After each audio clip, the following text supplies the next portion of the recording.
चलिए बच्चों शुरू करते हैं 7.1। पहला सवाल पढ़िए भैया सुमित अवस्थी, क्या है? सभी लोग सुनिए ध्यान से। हाँ, उस बिंदु के निर्देशांक ज्ञात कीजिए जो बिंदुओं 1 -7 और 4 -3 को मिलाने वाले रेखाखंड को 2:3 के अनुपात में विभाजित करता है। तो देखिए सीधा सीधा सवाल है, हमें सेक्शन फार्मूला ही अप्लाई करना है। अच्छा ये रहता है कि हर प्रश्न के लिए आप एक चित्र बना लिया करिए। तो यहाँ पर उस बिंदु के निर्देशांक ज्ञात करने हैं जो बिंदुओं, पहला बिंदु अपने मन से ए लिख लीजिए, क्या थे उसके निर्देशांक भैया सुमित? -1,7 और दूसरा बिंदु अपने मन से बी मान लीजिए, इसके निर्देशांक क्या है? 4,-3। हाँ, और उस बिंदु के निर्देशांक ज्ञात करिए। मान लीजिए वो बिंदु सी हो गया और जिस बिंदु के निर्देशांक हमें ज्ञात करने हैं वो x, y है और अनुपात क्या दिया गया है? यहाँ पर ऐसे अनुपात लिख लीजिए 2:3। बैठ जाइए। अब सीधे सीधे आपको सेक्शन फार्मूला अप्लाई करना है, x y के मान निकालने हैं। क्या क्या दिया गया है नीचे पेंसिल से लिख लीजिएगा। ये x1 दिया गया है, ये y1, ये x2, ये y2, ये m और ये n। तो विभाजन सूत्र क्या होता है? x बराबर, हमने इसका डेरिवेशन पढ़ा था पिछले वीडियो में, x बराबर mx2 plus nx1 upon m plus n। तो x का मान क्या आ जाएगा? m कितना है बच्चों? 2। सीधे सीधे गुणा करते जाइए, अब सीधे, ज़्यादा कैलकुलेशन लिखने की आवश्यकता नहीं है। mx2 2 में गुणा करेंगे 4 का 8 आ गया, प्लस nx1, n का मान कितना है? 3, x1 का मान कितना है? -1। 3 और -1 का गुणा करेंगे तो माइनस का 3 आ जाएगा, बटे m प्लस n, यानी 2 + 3। तो अब यहाँ पे 8 में से 3 घटेगा, कितना आ जाएगा? 5। और नीचे 2 + 3 कितना आ जाएगा? 5। 5/5 कितना आ जाएगा? यही आंसर हो गया, x का मान आ गया। बिल्कुल इसी प्रकार से y के लिए सेक्शन फार्मूला अप्लाई करिए तो क्या हो जाएगा? my2 प्लस ny1 बटे m प्लस n। तो फाइनली y बराबर क्या आ गया? my2। y2 कितना है देखिए? -3। m कितना है? 2 और -3 का गुणा करेंगे तो कितना आ जाएगा? -6 प्लस ny1, n कितना है? 3, y1 कितना है? 7, 7 त्रिक 21 बटे m प्लस n, यानी 2 + 3। तो ऊपर क्या आ जाएगा? अंश में 15 और हर में 5, तो बराबर क्या आ गया? 3। तो अभिष्ट निर्देशांक क्या होगा? आंसर स्टेटमेंट लिखेंगे कि अभिष्ट निर्देशांक ये हो गए 1,3। यही हमारा आंसर हो गया। कोई समस्या किसी को समझ में आ गया? चलो भैया, क्या नाम तुम्हारा? ओम सिंह। दूसरा सवाल पढ़ो।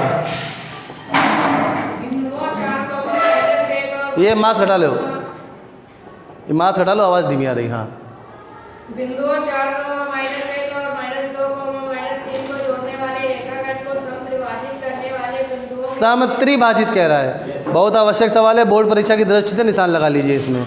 यहाँ पर ट्राई सेक्शन कह रहा है 3 बराबर भागों में बांटने वाले बिंदु के निर्देशांक ज्ञात करने। देखिए जरा कैसे होगा बच्चों।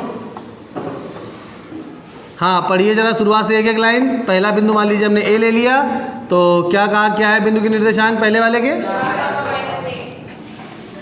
4, -1। आगे ये मान लीजिए कोई बिंदु बी है जिसके निर्देशांक -2, -3, यही है ना?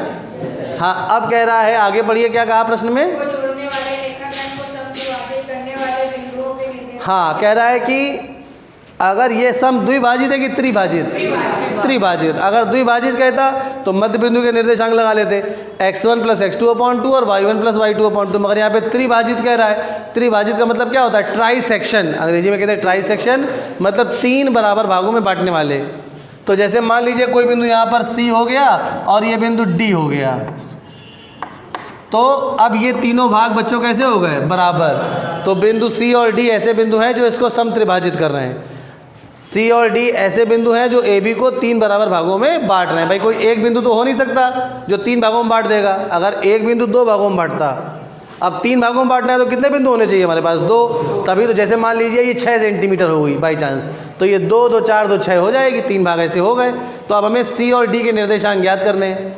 अच्छा, अभी हम लोगों ने सेक्शन फार्मूला पढ़ा है, तो सेक्शन फार्मूला की मदद से अगर C के निर्देशांक ज्ञात करने होते तो हमारे पास क्या क्या है, हमारे पास x1 y1 है और x2 y2 है। बस हमारे पास यहाँ पे अनुपात नहीं है, तो AC अनुपात CB अगर आ जाए तो काम चल जाएगा।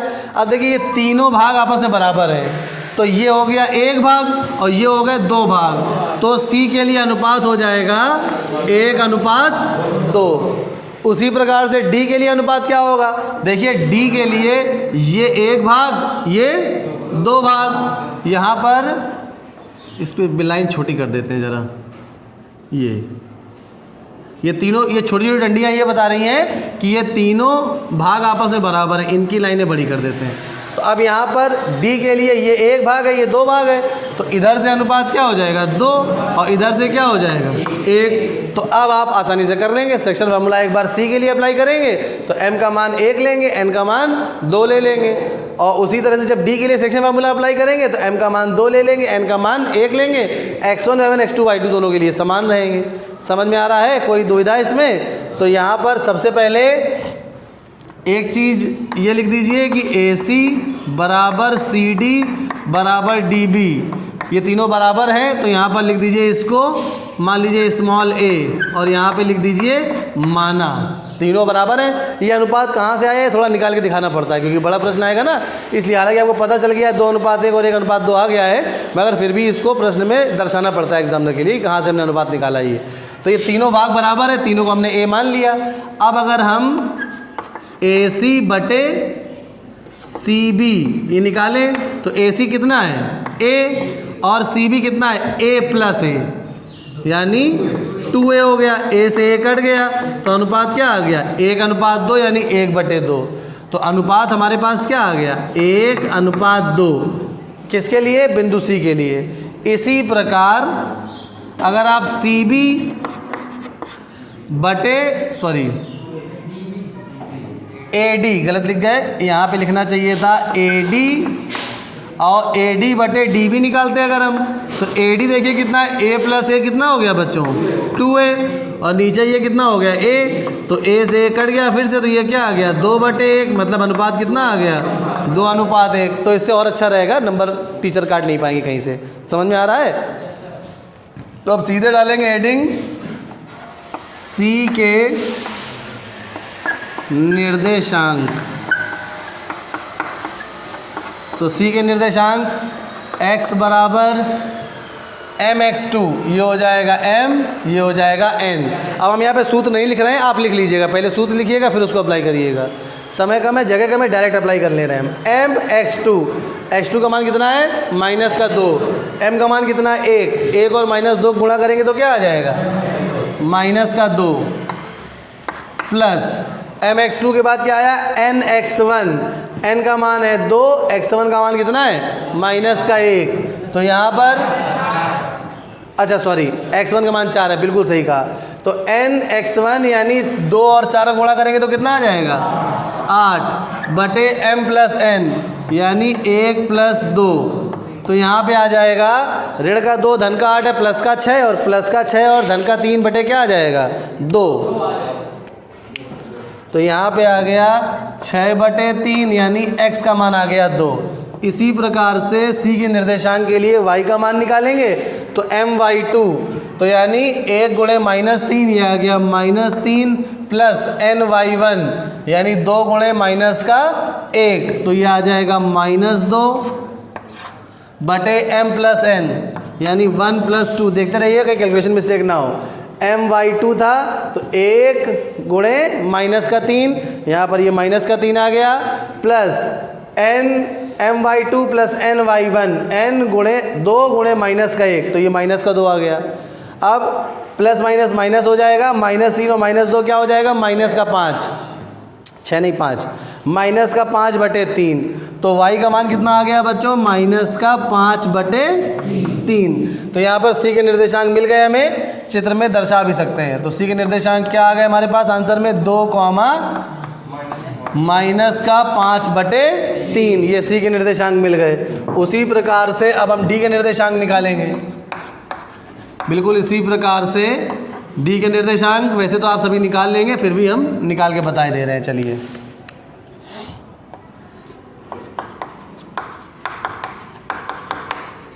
डी के निर्देशांक भी इसी प्रकार से x बराबर, अब बस m और n क्या हो जाएगा, 2 और 1। अब m और n हो जाएंगे 2 और 1, तो x बराबर mx2, तो 2 गुणे माइनस का 2 यानी माइनस का 4 प्लस nx1 यानी 1 गुणे 4, तो यहाँ पे आ जाएगा 4 बटे m प्लस n यानी 1 प्लस 2, तो ये आ जाएगा 0 बटे 3 यानी x बराबर क्या आ जाएगा 0। उसी प्रकार से y निकालेंगे, my2, m का मान है 2, y2 का मान है -3, तो 2 गुणे माइनस का 3 यानी माइनस का 6 प्लस ny1 यानी 1 गुणे माइनस का 1, तो ये माइनस का 1 आ गया, ny1 1 गुणे माइनस का 1 बटे m प्लस n, यानी यहाँ पर आ गया, यहाँ पर 2 प्लस 1 लिखना चाहिए था ऊपर, तो यहाँ पर भी लिखेंगे 2 प्लस 2 धन 1, तो y बराबर कितना आ गया है, माइनस का 7 बटे 3। समझ में आ रहा है सभी को।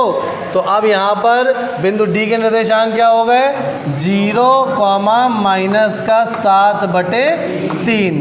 अब उत्तर लिख देंगे, तो उत्तर में पहला आंसर आ गया 2, माइनस का 5 बटे 3 और दूसरा आंसर आ गया 0, माइनस का 7 बटे 3। चलिए बच्चों, वीडियो पॉज करके अपना नोट कर लीजिएगा। धन्यवाद।